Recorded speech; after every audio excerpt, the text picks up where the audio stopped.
Figuras de linguagem, esse recurso tão usado pelos escritores, pelos poetas. As figuras de linguagem estão no campo da conotação, que é quando o artista diz o que poderia ser. A denotação é a palavra no seu sentido primário, no sentido real. Então, quando eu digo que o Sol é uma estrela, isso é verdade, o Sol de fato é uma estrela. Agora, se eu disser que um cantor, que um atleta é uma estrela, isso já é conotação.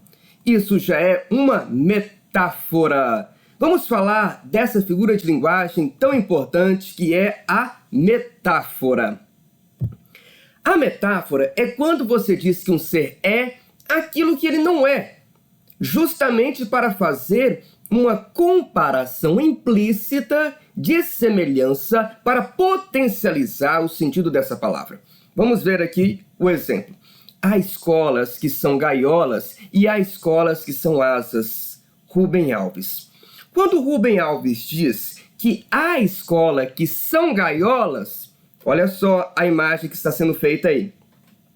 Há escolas que são gaiolas. Escola igual gaiola. Eu vou juntar escola com gaiola. E aí eu tenho uma imagem metafórica de que há escolas que são prisão. Ok? Agora, há escolas que são asas. Olha a imagem que nós temos. Eu vou juntar escolas com asas. Asas me traz a ideia de liberdade. Então, existem escolas que geram liberdade e existem escolas que geram aprisionamento. Então, isso é uma metáfora.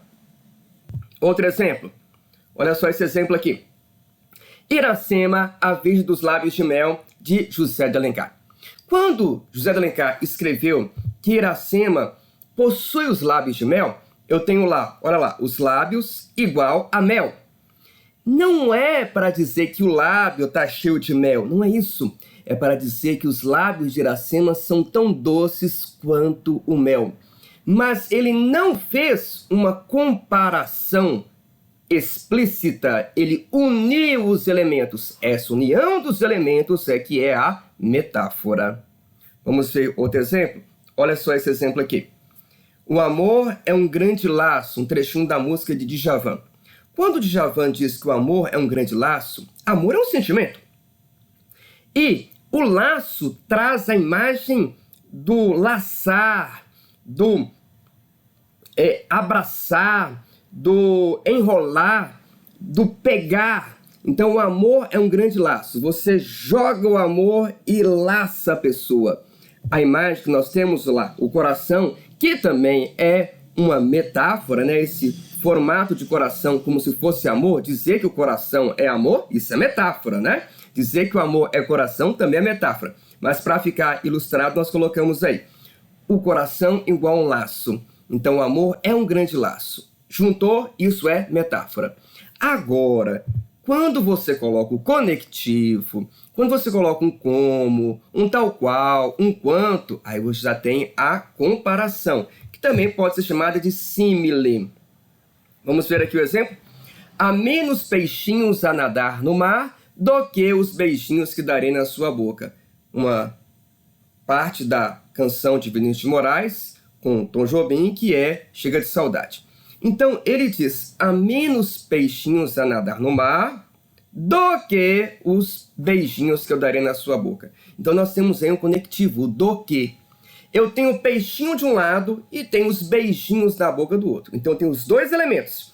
Se eu tenho os dois elementos, isso é comparação. Olha só mais um exemplo aqui, de Samuel Rosa, do Skank. Te ver e não te querer é como mergulhar no rio e não se molhar.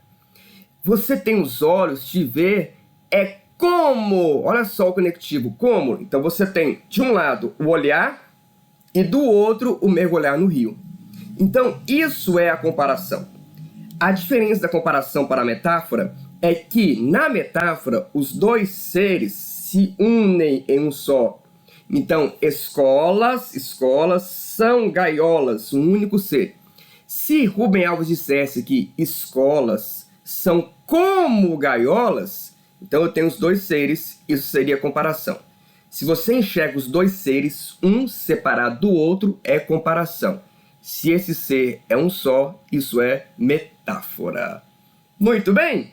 Espero que tenha ajudado a compreensão dessas duas figuras de palavras muito importantes para a construção do texto literário. Abraços genuínos!